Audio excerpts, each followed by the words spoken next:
Circulatorio 3, en el sistema circulatorio 3 hemos revisado esto. Hemos explicado que el corazón básicamente es un vaso sanguíneo modificado, en vez del músculo liso tiene músculo cardíaco, que está segmentado en cavidades, etc. Pero básicamente desde el punto de vista histológico uno puede segmentar un endocardio, miocardio y epicardio. Habíamos visto algunas características del endocardio. Lo más relevante del endocardio era el hecho de que acá estaban estos elementos de Purkinje que eran células musculares cardíacas altamente diferenciadas, se habían especializado en conducción de impulso de contracción. ¿Ya? Luego la revisamos, acá está el endotelio, esta es la cavidad ventricular, tejido subendotelial o subendocárdico, tenemos nuestro red de Purkinje, células de Purkinje, explicamos que eran células musculares que se habían hipertrofiado, por eso se ven menos eosinófilas y se ven más evidentes sus estriaciones transversales. Luego hemos revisado el miocardio y estaba constituido por células musculares cardíacas formando un tejido denso. En algunos textos aparecen que estas células del miocardio como tienen uniones de tipo disco intercalar, ¿ya? Y en esos discos intercalares hay uniones de tipo socio de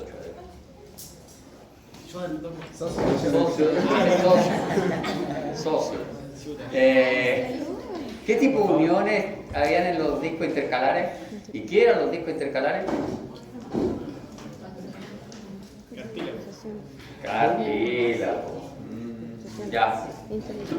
Eran uniones especiales que estaban en las células ya musculares cardíacas y tenían termosomas y tenían uniones de tipo comunicante. Y como hay muchos discos intercalares en el tejido cardíaco, en el corazón, hay algunos textos que consideran que sería, comillas, una especie de sinsitio, ¿ya? Y esto se correlaciona con el hecho de que se contrae, rítmicamente se contrae toda la masa ventricular, y esta contracción de toda la masa ventricular es precisamente para esto lo que hemos conversado con respecto de la disposición de las células endoteliales, de los vasos sanguíneos, ya, respecto de la activación de las plaquetas. Entonces, esa presión tiene que ser homogénea para que el flujo de sangre sea homogéneo, ¿ya? Entonces, presenta gran cantidad de estas uniones especiales que eran los discos intercalares. El miocardio de los ventrículos contiene muy poca fibra elástica, mientras que el de las aurículas posee mayor cantidad de fibras elásticas. Es decir, el tejido conectivo que está aquí entre las células musculares cardíacas, en el caso de las aurículas, es más rico en fibras elásticas que en el caso de los ventrículos. Además, y que hay un detalle súper interesante, algunas células, sobre todo en las aurículas, pero también se ha demostrado que existen en los ventrículos, presentarían el precursor del péptido natriurético atrial o auricular. ¿Ya? El péptido natriurético es un factor endocrino que es producido por estas células y regula la reabsorción de sodio y agua por la orina. Entonces el corazón también tendría una función endocrina. ¿Ya? Estas células auriculares. Se llama auricular porque fue descrito en las aurículas, luego se demostró que también está presente en los ventrículos. Bien, vamos a ver nuestro epicardio. El epicardio corresponde a la capa externa del corazón. Corresponde a la capa visceral del pericardio seroso. El corazón está en una cavidad que se llama cavidad pericárdica, aquí. Entonces tenemos nuestro epicardio que corresponde a la capa visceral del pericardio seroso y aquí está la capa parietal del pericardio seroso. Entonces tenemos que entre esas dos capas hay un espacio y esa es la cavidad pericárdica. Esa cavidad pericárdica es un espacio, eso existe, es real, ¿ya? Y es una cavidad relativamente importante. ¿Por qué razón? Porque este espacio que existe entre el tejido cardíaco y la caja torácica es lo que le permite al corazón distenderse y poder llenarse de sangre. Entonces, si ese espacio se reduce, el corazón no alcanza a llenar el volumen correcto de sangre y bombea, pero bombea la mitad de la sangre o un tercio de la sangre que tiene que bombear. ¿Y en qué se va a traducir eso? Que para poder mover el mismo litro de sangre va a tener que bombear muchas más veces, ¿no?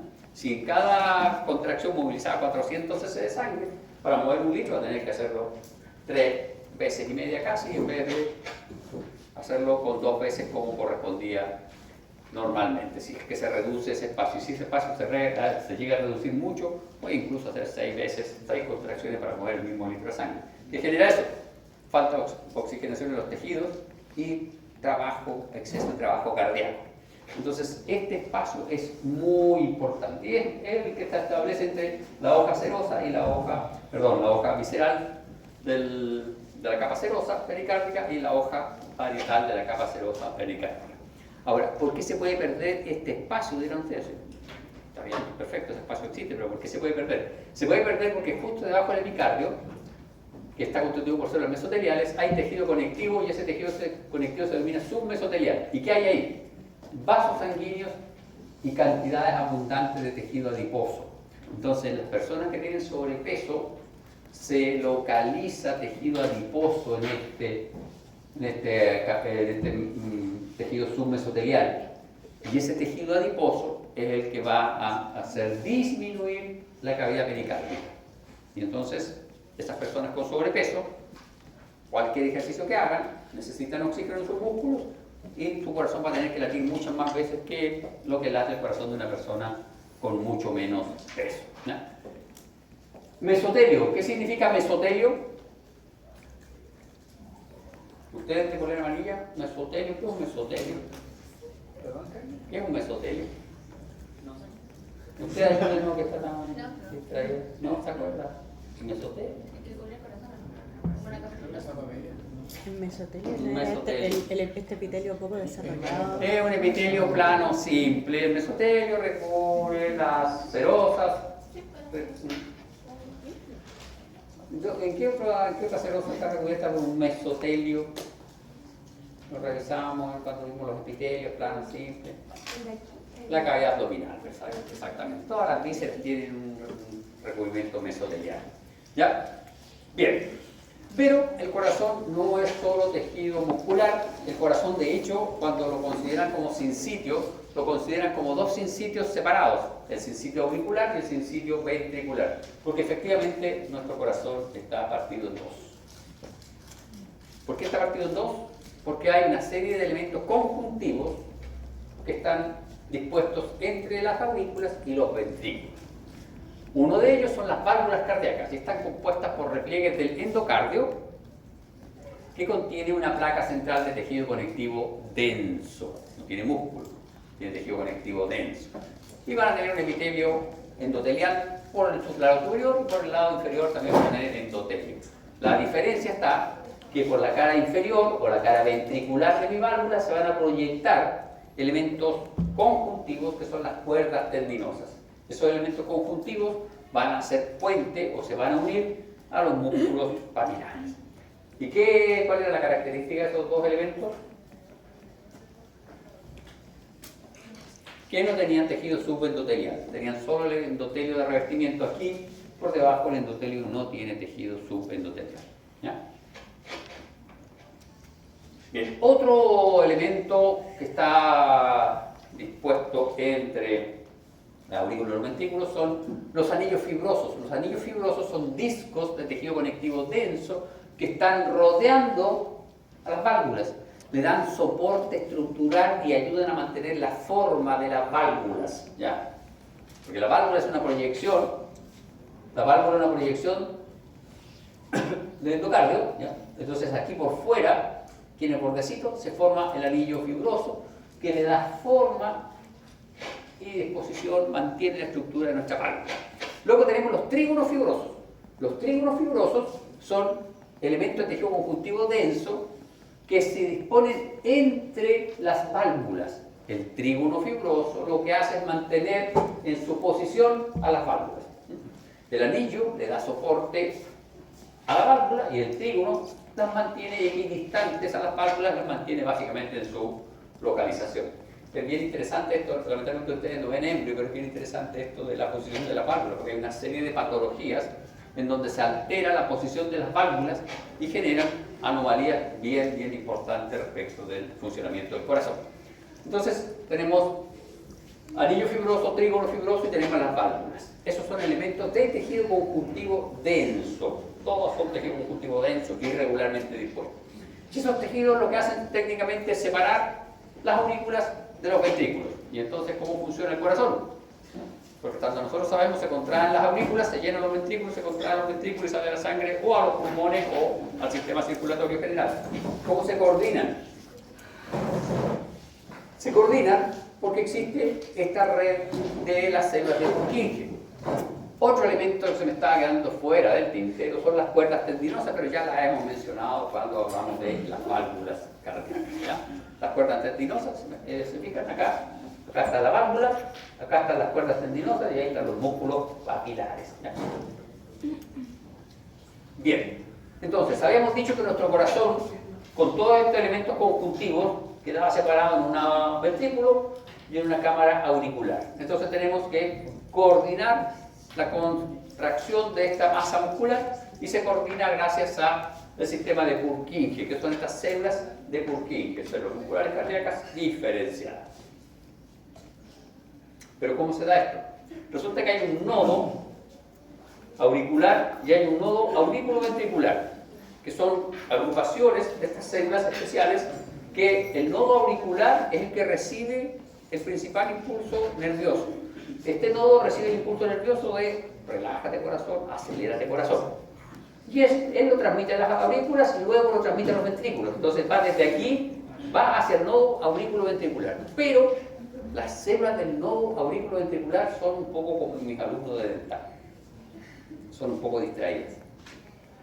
Y después que le preguntan algo, dicen, ¿qué cosa, profe? Y luego contestan. Entonces se dan cuenta que hay un espacio de unos milisegundos en ese accionar. Y eso es lo que permite que este impulso contraiga las aurículas y se llenen los ventrículos. Porque si fuese simultáneo, habría un problema, ¿no? Los ventrículos se contraerían antes de que se llenen. Entonces se contraen las aurículas, se llenan los ventrículos y aquí estas células, hay que contraerse. Entonces ese retraso es súper importante para el funcionamiento del corazón. Y esto realizan estas células que tienen un pequeño desfase en su capacidad de respuesta. Todas son células del sistema de Purkinje, vale decir, son células musculares cardíacas. Obviamente hay una serie de terminales nerviosas libres que van a estar inervando también el corazón, pero no es detalle histológico porque son difíciles de visualizar. Y ese es nuestro mapa conceptual del tejido cardiovascular. Pero está en inglés. Perdón. Ahora mentira. Abajo está en túnica media, no, sí está. Túnica adventicia, túnica íntima, muscular, arterial, no. Blood vessels. Pero se entiende, un inglés que se entiende perfectamente. Bien, señores, vamos a revisar. Profe, una consulta. ¿Cuándo va a empezar a hacer las clases de repaso para el primer certamen? Le voy a decir. ¿Cuándo es el primer certamen? El 19. Eso es un viernes. Por lo tanto, el miércoles y jueves de la semana previo el miércoles 18 y martes 17 deberíamos hacer el repaso. No, porque después antes del certamen nos vamos a empezar Mejor, no sé. ¿Por qué no se resumen ahora? ¿Ah? ¿Y? ¿No quiere tener más clases hoy día? ¿Cómo que hay mucho que estudiar? 130 páginas. Anatomía, No, 135 páginas hasta ahora lo apunté. De usted tengo más de 190. ¿Quiere decir que son 130? Yo tengo ¿Anatomía cuánto es? 12. La próxima semana, realmente, la próxima jueves. Pero esa es la triste vida del pobre estudiante. Pero usted no puede hacerlo tan triste. Digo, y ahora entonces. ¿Pero qué se queja? ¿La próxima semana no tiene paso práctico? Pero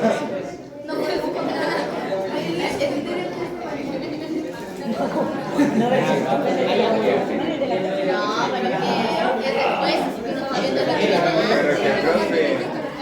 Ya, señores, tenemos que seguir con el linfático, no vengan muy fuerte. Así como estudiar después. ¿Y si le doy una Scooby galleta? Y 5 minutos de descanso. 5 minutos ya, 5 minutos de descanso, 5 de ya.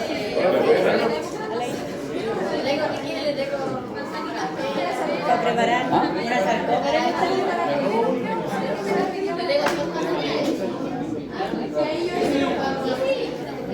Lo que no tiene que dibujar es un corazón. No, ¿cómo era? Es un sistema membranoso asociado a calcio. ¿Cómo era? Sistema membranoso asociado a la liberación de calcio. Y dibújelo en referencia a una miofibrina. Eso es. Pero ustedes lo que hacen lo que no quieren que se Eso no tiene que dibujarlo. Eso ya lo pregunté. El resto, cualquier dibujo puede ser.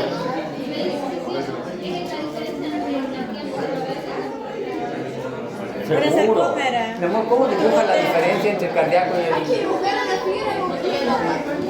¿Quiere que le muestre su dibujo? Se lo copié directo. Ya, entonces, señores. Como estamos chamullando. No, pasamos 5 minutos ya. Yo sí tengo una percepción anómala. Igual yo a veces yo calcio. Dile que después. No, señorita, no sé si el señor Schroeder, que lo nombramos delegado de histología, no avisó. Yo la avisé. Yo te avisé. Y habíamos quedado en acuerdo de que el certamen, Yo te avisé, weón. era hasta sangre, hasta hemopoliesis. La última diapo de hemopoliesis donde salían unas fotitos de los megacariocitos, megacardioblasto, no, es decir, un megacardioblasto basófilo y uno eosinófilo, hasta esa diapo. Entonces tu punto no entra. El corazón no, el corazón, porque la parte de circulatorio lo acabo concentrado. Porque, sí, porque según el sílabus era todo lo que eran los 5 tejidos, los básicos para el primer certamen y después todo lo que sistemas para el segundo. Sí. Y para el examen. Para repete todo, con desarrollo. Sí, pues. Con razón, repite, gente. ¿Por qué se quejan antes de tiempo? Un repete de desarrollo. Primero, tiene que llegar al repete, lo cual no hemos hecho en un certamen, por lo tanto, eso no se sabe. Dos, los repetes que son de alternativa, eso es un muere-muere, porque no hay nada que llamar ahí. Los repetes de desarrollo, tú los puedes revisar y si hay algo aproximado, la verdad que aquí tenía que decir sitio trofoblasto, pero dice trofoblasto, bueno, ya, tú puedes conseguir puntos. O porque tú escribiste mal, o porque el profe leyó mal lo que es la respuesta, o porque la respuesta está incorrecta. Pero cuando tú revisas todos los otros repetes y te das cuenta que la verdad que todos contestaron medianamente lo mismo, entonces hay un error de concepto, se entendió mal la cosa. Por lo tanto, tú le puedes dar más puntaje a esa respuesta incorrecta. Por eso son de desarrollo. Y se preguntan las cosas más fáciles. Pero históricamente creo que nadie ha ido a los repente en este disco. Este año, porque no hemos comenzado a ver los certámenes. No, pero el año pasado creo que nadie fue a repente. Judas. Ay, sí. No, miento. Fueron 5 o 6 repente, sí.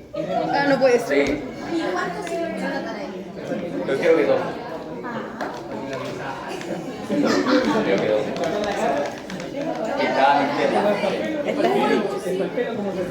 el repete? No, 6 Ay, fue la general. ¿El año pasado? Sí. El año pasado en el segundo certamen. Martín, la ha puesto. Muchos 7. Porque el año pasado en el segundo certamen estaban en. Pues eso fue en el cubo dentario que estaban en paro, por lo tanto hicimos el repete, hicimos el certamen 2 online.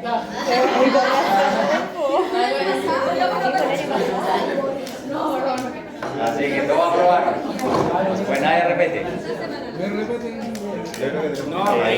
Esa de la carrera del tiro. Vamos a una parálisis. Pero No voy a paro. en dental, el año pasado, mixto dental, el año pasado creo que no hubieron 7. Creo que no. Yo tampoco califico para uno. No, creo que no hubieron. Y lo hice con los lentes así, todo. Pero pero si tienen las preguntas, tienen los certámenes, revisen los Nadie tiene los certámenes. La Nico es de Conce 8. La Conce 8. La Nico, de madrina, el año pasado. La Nico, Nadie me ha preguntado, pero la gente lo tiene. Nico es de segunda. De hecho, yo los vi en mano. Conce 8. Ya, señores, pasaron hasta los 5 minutos. Bien, vamos a revisar tejido linfoide. Quite esa sonrisa de su rostro. ¿Se acordó que tenía los certámenes? En Sapo nos enseñaron de que, mentira, Don Comunitario nos dijeron que bajaba el riesgo de enfermedades cardiovasculares. ¿Sí? ¿Reír? Sí, me lo creerán. No me gusta comunitario que sonreír. Ya. Bien, señores, fisiología del sistema linfoide. Acá hay, en esta clase hay como 4 diapos o 5 diapos que son del inicio, que como dice, generalidades, que tienen que ver básicamente con inmunología, que ustedes todavía no han hecho, pero es porque dentro de los capítulos que revisamos, creo que en 2 capítulos mencionamos algo de linfocitos T, linfocitos B, y sobre todo en la clase del timo se menciona mucho lo de la maduración de los linfocitos T, los CD3, CD4, CD7, CD8, etc. Y un poco para que ustedes vean de dónde salen esas letras nomás, ¿ya? Y luego creo que mencionamos, y lo mencionamos está sonando mucho, lo mencionamos en la célula cebada, el mastocito célula cebada, mencionamos que tenía receptores para la región FC de la inmunoglobulina. Aquí anexamos una fotito de una inmunoglobulina para que más o menos se ubiquen ustedes. Entonces, el sistema linfático comprende una serie de órganos y tejidos, y en esos órganos y tejidos hay preferentemente localizada una célula, que son los linfocitos, y los linfocitos pueden ser de tipo B o de tipo T. Y los linfocitos se forman en médula ósea, un precursor común. ¿Cómo se llamaba? Porque eso no entra. ¿Quieres ver? Yo con linfocito. ¿Cómo se llama? ¿Qué dice? Sonríe para que no No, pero muera ¿qué el corazón dijo? eso. No sé. Linfocito B, linfocito B. ¿Cómo dijo? ¿Qué dijo? ¿Cuál era la célula madre de estos linfocitos? ¿No? Ya. Era el linfoblasto, pero bueno, no importa. Linfoblasto. Estaba nuestro linfoblasto ahí. Feliz, sonriente, estaba el linfoblasto acá en médula ósea. Se diferenció al linfocito T, linfocito B, y acá están las zonas donde van a madurar. El linfocito B madura en médula ósea. Se llama linfocito B porque este linfocito fue descrito en aves, y en el caso de las aves madura en una bolsa que está cerca de la cloaca de las aves, que es la bolsa de Fabricio. ¿Qué es la cloaca? Por eso. ¿Sabes? ¿Ah? ¿Qué es la cloaca? Lo que pasa es que las aves tienen un solo conducto para la eliminación de las heces y de la orina, y eso se llama cloaca. O común. Y por ahí también salen los huevos, por el mismo conducto. Entonces, ahí maduran los linfocitos B y de ahí el nombre, ¿ya? En cambio, los linfocitos T, como su nombre lo sugiere, maduran en el timo, ¿ya? Y vamos a tener linfocitos B y maduros linfocitos T que van por la sangre hacia los tejidos. Linfocitos B van a los ganglios linfáticos, van al vaso, ¿ya? Los linfocitos T hacen el mismo recorrido. Joven de Bolero Champ. ¿Qué particularidad tenían los vasos de la zona paracortical de los ganglios linfáticos?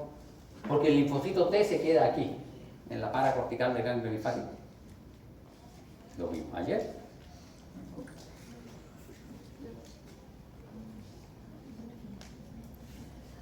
Señoritas, 2 del último mesón. ¿No se acuerdan? No sabe nada, sí, algo sabe, seguro que algo sabe. Ya, pero bueno, estas eran las veas, ¿se acuerdan? Las veas. Vénulas de endotelio alto, ¿no? Y entonces ahí, en esas veas, reconocían los linfocitos T y se quedaban en la zona paracortical del ganglio linfático. Y en el vaso también hay linfocitos T, preferentemente, y linfocitos B. Los linfocitos B están formando nódulos linfáticos en el vaso, y el resto del parénquima del vaso es linfocito T, ¿no? Y muchos de estos linfocitos T y B que van a tejidos mucosos, a láminas propias, a la lámina propia del intestino, a nivel del duodeno, el yeyuno, del estómago, suele tener muchos acúmulos de linfocitos. De hecho, en el yeyuno hay placas de linfocitos, de las placas de Peyer. En el apéndice también hay mucho acúmulo de linfocitos. En la cavidad bucal también hay acúmulos de linfocitos, hay órganos linfáticos. Ustedes deberían conocer, ¿sí? Hicieron una anatomía, cabeza y cuello, ¿sí? Joven. Anatomía, cabeza y cuello, órganos linfáticos en la cavidad bucal. No, la glándula, ¿cómo se llama? Las mandibulares son mandibulares. Las tonsilas, tonsila palatina, tonsila lingual, o tonsila o amígdala. Entonces, en esos tejidos también hay linfocitos T y linfocitos B. Ahora, una de las características de los elementos linfáticos es que tienen receptores de superficie, y estos receptores de superficie sirven para clasificarlos, y cuando van madurando van expresando distintos tipos de receptores de superficie, y cuando están activos expresan otros receptores de superficie, y así como se comunican. Porque si un linfocito de X tipo está activo, tiene que enseñarle eso a los macrófagos o a las otras células con que interaccionan. Y eso se lo enseña a través de la expresión selectiva de estos marcadores que, se fijan ustedes, son muchos. En inmunología lo van a tener que aprender, yo solo se lo estoy mencionando acá. Hay muchos CDX, que son marcadores específicos de diferentes linajes de linfocitos T, linfocitos B, células del sistema inmune, ¿ya? Y acá tenemos, esta es una inmunoglobulina, en particular esta es una inmunoglobulina de tipo G, y ustedes pueden ver que tiene un fragmento FC, que es la cola de nuestra inmunoglobulina, y en esa cola hay una especie de sitios especiales, son regiones, en donde hay regiones que son de reconocimiento del sistema mayor de histocompatibilidad, hay regiones que son de reconocimiento que la reconocen como una inmunoglobulina propia de Juan Pérez, hay otro sitio que la reconoce como inmunoglobulina humana, etc. Son sitios que permiten estabilizar a la inmunoglobulina. Y luego tenemos esta región que es la región FAB, que es la región variable, ¿ya? Esta región es variable y va a variar dependiendo de el antígeno al cual pertenece esa inmunoglobulina. Si esta inmunoglobulina fue inducida contra la semilla del plátano, del árbol del plátano ese, va a tener una porción variable distinta a si la inmunoglobulina fue inducida contra el polen del trigo. O sea que el trigo tiene polen, ¿ya? Entonces, dependiendo del antígeno, esta región va a ser distinta. Y a esta región distinta, que tiene aquí como unas calzas de unas llaves, ¿ya?, es donde se va a unir nuestro antígeno. Y esta es la porción FAB, esta es la porción FC. Porción constante, porción variable, y en esta zona, esta es la zona hipervariable, donde va a estar cada antígeno, cada sitio para unirse al antígeno en particular. Esa es una inmunoglobulina, muchas de ellas tienen puentes disulfuro acá, son dos cadenas, tienen un peso molecular aproximadamente de 150 kilodaltos. Hay otra serie de cosas que van a ver ustedes en inmunología, si una las digiere con vexina o con papaína, forman fragmentos distintos que uno puede separarlos. Con estas digestiones uno puede separar el fragmento FC del fragmento FAB, FC del FAB, entonces uno puede inyectar solo el fragmento FAB, que es más fácil que difunda, para terapias de supresión inmunológica con anticuerpos. Y acá tenemos, estas son las distintas inmunoglobulinas, la IgG es la más común, luego tenemos la IgM, que es más grande porque la IgM es un pentámero, luego tenemos la IgA es bien interesante. La IgA es la inmunoglobulina que está presente en la saliva, es la inmunoglobulina, se llama inmunoglobulina secretoria, ¿ya?, porque está presente en la saliva, está presente en las secreciones.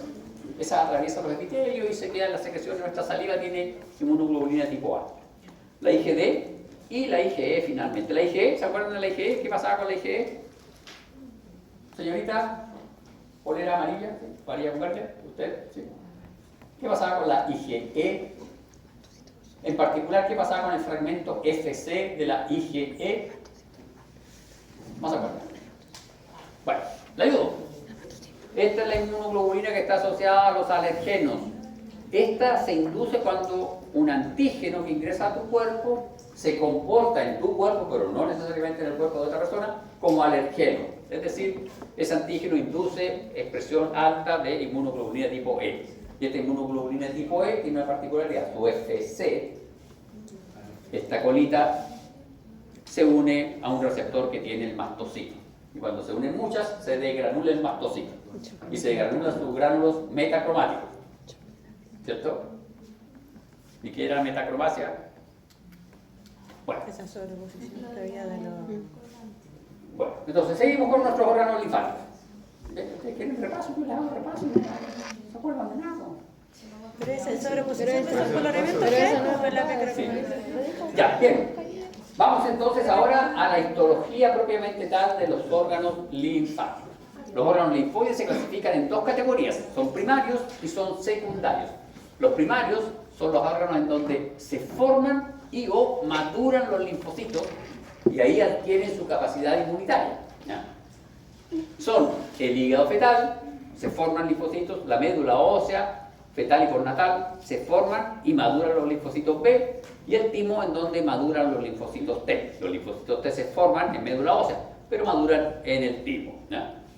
Luego tenemos los órganos linfoides secundarios, son estructuras histológicas que se encargan de proporcionar a los linfocitos un ambiente adecuado para inmunoreaccionar. ¿Ya? Y esos órganos secundarios son los ganglios linfáticos, el vaso, el tejido linfoide difuso y el tejido linfoide semi-encapsulado. Bien, veamos la histología de estos tejidos linfoides. El tejido linfoide se puede definir como un tejido conectivo reticular. ¿Por qué? Porque es un tejido en donde hay abundancia de fibras reticulares. De hecho, las fibras reticulares, todas las fotografías de fibras reticulares que tenemos en las clases, o la mayoría de ellas son ganglio linfático teñido con sales de plata, tensiones argénticas. Y ustedes en el paso práctico la realizaron en un corte de hígado teñido con tensiones argénticas, ¿ya? Fibras reticulares. Y la característica de este tejido conectivo es que como es linfático, hay un predominio de los linfocitos por sobre las otras células conjuntivas. ¿Ya? Ahora, el tejido linfoide se puede clasificar en tres variedades: linfoide difuso, que corresponde a esto que están observando acá. ¿Se fijan? Hay un acúmulo, hay como una congregación, se agrupan linfocitos sin formar estructuras definidas. Por eso se llaman acúmulos. No hay una estructura definida. Luego tenemos el tejido linfoide nodular. En este caso hay una estructura definida. Y la estructura es un nódulo, una estructura ovoidea. En el caso de los nódulos, además de haber linfocitos, hay células reticulares. Cuando hay células reticulares ya se establece una estructura definida y ahí ya es un nódulo linfático y no es un acúmulo de linfocitos. Y luego tenemos tejido linfoide encapsulado. El tejido linfoide encapsulado tiene dos presentaciones. El linfoide semi-encapsulado, se fijan ustedes, es este. Tenemos una cápsula de tejido conjuntivo que rodea aparte del tejido linfoide, pero el resto del tejido linfoide no presenta cápsula conjuntiva. Y los tejidos linfoides encapsulados propiamente tales son aquellos en donde hay una cápsula de tejido conjuntivo que rodea a todo el tejido linfoide y establece o lo establece como una estructura propia, como un órgano propiamente tal. Acá tenemos a las tonsilas o amígdalas, tonsila faríngea, tonsila palatina, tonsila lingual, y acá tenemos a los órganos propiamente tales, timo, vaso y ganglio. Acá están los nódulos linfáticos, que el principal ejemplo de eso son las placas de Peyer, que se localizan en el intestino delgado. Esto, placas de Peyer del intestino delgado, en particular están en el yeyuno. Yeyuno, ileum, ahí están nuestras placas de Peyer. ¿Ya? Y también vamos a tener placas de Peyer, obviamente, en el apéndice. Bien. Y acá tenemos un ejemplo de tejido linfoide difuso. Señorita, usted, ayúdenme. Se me olvidó este epitelio. ¿Qué tipo de epitelio es? Y si sabe el epitelio, ¿qué glándula es la que se está observando ahí? Y si sabe la glándula, ¿qué tejido es? ¿Qué órgano? ¿Usted? Pero bueno que tienen los PPT hace como 3 semanas, podrían haber revisado.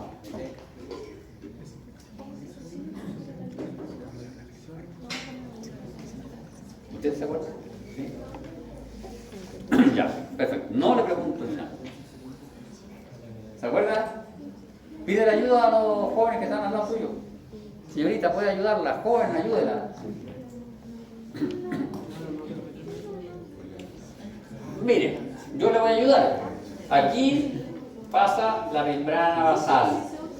Estos núcleos son ovoideos y el eje mayor del núcleo es perpendicular a la membrana basal. Tienen harto citoplasma apical. Y entre medio hay unas celulitas que se ven con su citoplasma muy blanquecino. Hay células caliciformes. Ajá. Y hay un epitelio cilíndrico. Epitelio cilíndrico con microvellosidad y células caliciformes. Entonces es intestino delgado. Y esto que estamos observando acá es una glándula tubular simple y esa es una glándula de Lieberkühn, ¿cierto? Glándula tubular simple, glándula de Lieberkühn. Perfecto, ¿ves que somos un balazo? Y si esto es la lámina propia del intestino delgado, ¿qué tipo de tejido conectivo es? No, eso no. No, es laxo. Laxo, un tejido conectivo laxo. Y además, si este es el intestino delgado en esta lámina propia, ¿qué vaso sanguíneo hay en abundancia?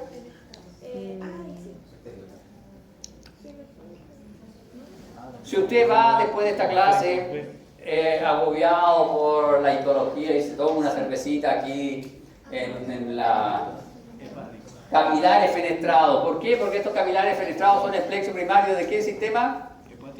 Porta enterohepático. Y eso es lo que ustedes tienen que conseguir. Unir la histología. Así le damos sentido estructural al cuento. ¿Ya? Y ahora, vean estas celulitas de aquí. Vean esas celulitas de ahí. Esos son linfocitos. Esto es un acúmulo de linfocitos. ¿Ya? No tienen forma. Hay muchos linfocitos por aquí. Todos estos negritos son linfocitos. Hay muchos linfocitos. Eso es un acúmulo de linfocitos. ¿Cómo se llama la Lieberkühn. ¿Cómo se escribe? Lieberkühn. Bien. Y esto de aquí. Esto es ilio. Intestino. Tenemos vellosidad intestinal, lámina propia. Aquí hay glándulas de Lieberkühn. Ahí se fijan. Y esto es la submucosa. Y estos son los nódulos, se fijan, tienen forma ovoidea y se caracterizan porque tienen el borde o la periferia más basófila que el centro. ¿Y eso a qué corresponde? Eso corresponde a que estas estructuras son ovoideas y son el sitio de diferenciación de los linfocitos a célula plasmática. Ahí se activan. ¿Ya? Entonces un linfocito que llegó activo acá se diferencia, primero se clona, forma una expansión clonal, proliferan. Y luego se van transformando a célula plasmática.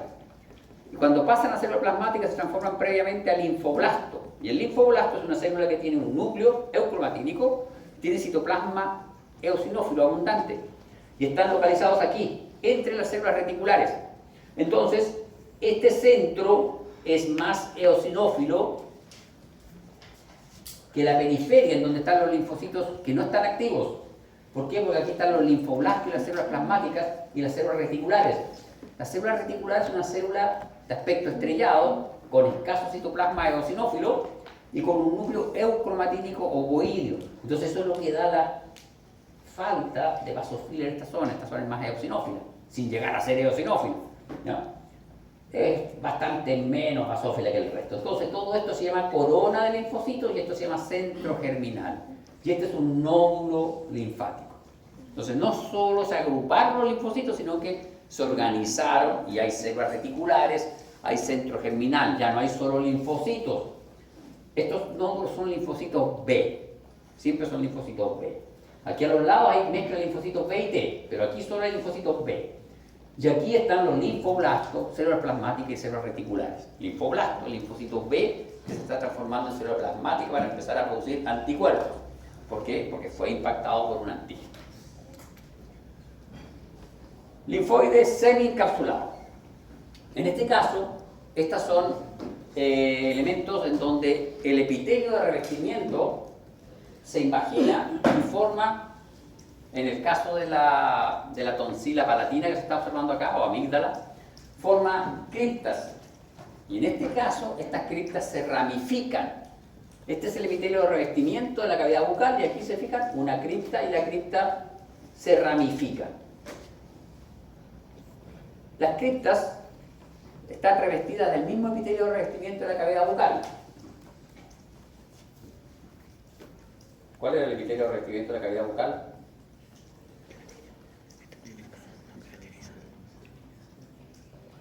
¿Sí, usted? ¿No? Ahí está. Pasen la pregunta a ella. No, a Alex. Ya. ¿Cuál es el epitelio de revestimiento de la cavidad bucal? Usted es joven que se está riendo.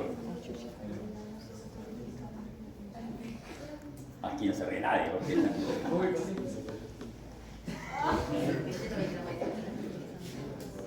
El profe es fallado. La cara de decepción. Es fallado, el profe es fallado. El epitelio de revestimiento de la cavidad bucal, epitelio estratificado, Estratificado. plano, no queratinizado. ¿Ya? Ahora, lo interesante es que este epitelio se imagina y forma estas criptas e inmediatamente por debajo del epitelio hay acúmulos de linfocitos y se forman nódulos. ¿Se fijan? Entonces, los antígenos que entran a la cavidad bucal se meten en estas criptas y son retenidos en esa cripta para que puedan ser reconocidos por estos elementos. Ahora bien, dijimos que tenía un epitelio estratificado, plano, no queratinizado, alto. ¿Qué pasa? Resulta que, si ustedes miran con cuidado, hay zonas donde el epitelio se ha adelgazado y el epitelio, en las zonas en donde hay nódulos, termina siendo constituido solo por una monocapa de células, y esa monocapa de células son células cúbicas, y esas células cúbicas no son cualquier célula, son las células M, que son células presentadoras de antígeno. Entonces, si un antígeno entra a esta cripta, estas células M la toman y se meten al epitelio, y este es el epitelio. Aquí está el epitelio, este es el epitelio, pero en esta zona había un nódulo y está todo profusamente invadido el epitelio por linfocitos intraepiteliales, ¿ya? Entonces nosotros podemos reconocer el epitelio de superficie porque es homogéneo, porque no tiene linfocitos intraepiteliales, del epitelio de las criptas, en donde el epitelio cambia mucho en altura y en algunos casos lo vamos a ver constituido por células cúbicas, ¿ya? Que son las células M, presentadoras de antígeno, y vamos a encontrar muchos linfocitos intraepiteliales. Así reconocemos el epitelio de una cripta. Ahora, si estas fuesen criptas cerradas, y son criptas cerradas, ¿cómo se limpian? Hay glándulas, hay pequeñas glándulas que están localizadas aquí y que abren hacia la base, hacia el lumen, aquí en el borde del lumen de la cripta, y lavan la cripta para que se renueven los antígenos, ¿ya? Como limpia pipa. Sí. Y acá tenemos tejido linfoide encapsulado. Este es un ganglio linfático, se fijan, tiene una cápsula conjuntiva que lo rodea completamente y lo separa absolutamente del resto del tejido conjuntivo en donde él se encuentre. En el caso de la cripta, esto abría la cavidad bucal y esto ahí es músculo esquelético, tejido conjuntivo, ¿no? Aquí está la cavidad bucal, aquí está la cripta, o sea, aquí está la cripta, la tonsila, y ahí hay tejido conjuntivo separándolo del resto, pero no lo separa el tejido conjuntivo de la cavidad bucal, queda en amplio contacto con la cavidad bucal. Acá no. Y acá tenemos una zona medular y una zona cortical, y esa zona cortical se puede subdividir en una corteza externa y una corteza profunda o zona paracortical. ¿Se fijan ustedes? En la médula hay cordones de linfocitos y acá en la corteza hay linfocitos mucho más agrupados, incluso en la zona más externa hay nódulos linfáticos. Bien, alcanzamos a ver nuestras tonsilas. Las tonsilas son tres y comprenden tejido linfoide semiencapsulado y se localizan en la entrada del aparato digestivo. De hecho, forman un anillo linfático. Y tenemos la tonsila faríngea, la tonsila palatina y la tonsila lingual. La tonsila palatina ya la revisamos, ¿se fijan? Tiene criptas, está ramificada. En cambio, la tonsila lingual tiene criptas, pero estas criptas de la tonsila lingual no están ramificadas. Y en el caso de la tonsila lingual, las glándulas que lavan la cripta se localizan y desembocan en la base de la cripta. En cambio, en la palatina, las glándulas desembocaban en la superficie de la cripta. Y luego tenemos nuestra tonsila faríngea o adenoide, Ya. Y en este caso, ¿se fijan? ¿Cuáles son las diferencias? Uno está ramificado, otro no está ramificado. No forman cripta esto. Sí, esta no forma cripta, otra no está. No hay surcos, no hay criptas. No hay cripta. Y no hay tantos nódulos. ¿Y lo otro? La ramificación es algo así. El epitelio revestimiento. Aquí es el epitelio revestimiento respiratorio y en el otro caso era el epitelio revestimiento de la cavidad bucal. Bien, señores. ¡Wow!